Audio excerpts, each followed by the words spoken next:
Հարգելի հայրենակիցներ, Ադրբեջանում ապօրինի պահվող հայերի խնդիրը ոչ միայն մնում է օդում կախված, այլ օգտագործվում է Հայաստանի դեմ նոր քաղաքական, իրավական, ռազմական, քարոզչական գործողությունների նախապատրաստման համար։ Անկախ այն հանգամանքից, թե Բաքվում գտնվող հայերը ինչ հանգամանքներում, ինչ կարգավիճակով են գերեվարվել, նրանց նկատմամբ ինչ հոդվածներով են քրեական գործեր կարվել, նրանք պետք է մշտապես լինեն հայկական պետության, ուշադրության եւ պաշտպանության ներքո։ Այն ցավի տառապանքի, զրկանքների ու ճնշումների տակ, որոնցում Ադրբեջանում գտնվող հայերն են, դժվար է բառերով, էմոցիաներով ներկայացնել։ Մեկ այլ ողբերգական իրողությունների ապրումների մեջ են նրանց ընտանիքներն ու հարազատները։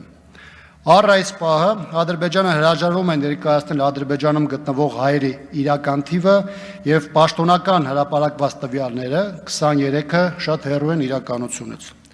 Թեև պաշտոնական մակարդակում որոշակի բարբերականությամբ հիշատակվում է Ադրբեջանում անօրինական պահվող հայերի հարցը,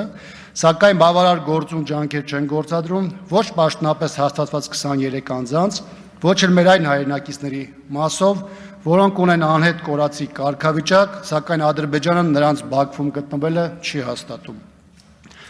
Ադրբեջանական բանտերում գտնվող հայերի հայրադարձման հարցը զուտ հումանիտար բնույթի խնդիր չէ, որոնց պաշտպանության հարցն ի դեպ ամրագրված է միջազգային իրավունքով եւ կոնվենցիաներով։ Այդ մարդկանց Ադրբեջանում գտնվելը, կեղծ դատավորություններով անցնելը, ՀՀ գործող վարչակազմի անօգնական վիճակն ու աղերսող պնդումները մեծ հարված են հավաքական հայի պատվախնդրությանը, ինքնությանը, պատմությանն ու բարոյարժեքային համակարգին։ Բաքվում դատվում է հավաքական հայի խիղճը, տրորվում են այն արժեքները, որոնց ֆունդամենտի վրա պետականություն է կառուցվել եւ հայ ժողովրդի այս տարածաշրջանում հավետենական գոյություն ապավող ծիլերն են դրվել։ Պաշտոնական Բաքվի խնդիրը գերեվարված հայերի նկատմամբ կեղծ դատավիճռներով չի սահմանափակվելու, որովհետև թիրախավորում է Հայաստանի Հանրապետությունը եւ արժեզրկվում է այն ամենը, ինչը կապվում է Հայաստանի ապագայի եւ հայի գոյութենական պայքարի հետ։ Հայաստանյան իշխանությունների հայտարարություններն այն մասին, թե իրենք ջանքեր են գործադրում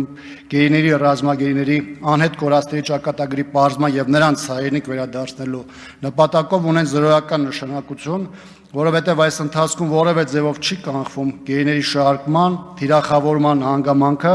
ու նրանցով Հայաստանին հասցվող հարվածները։ Ավելին իշխանության հանցավոր անգործությունն ու իներտ կեցվածքն առավել վտանգավոր իրավիճակ է ստեղծում։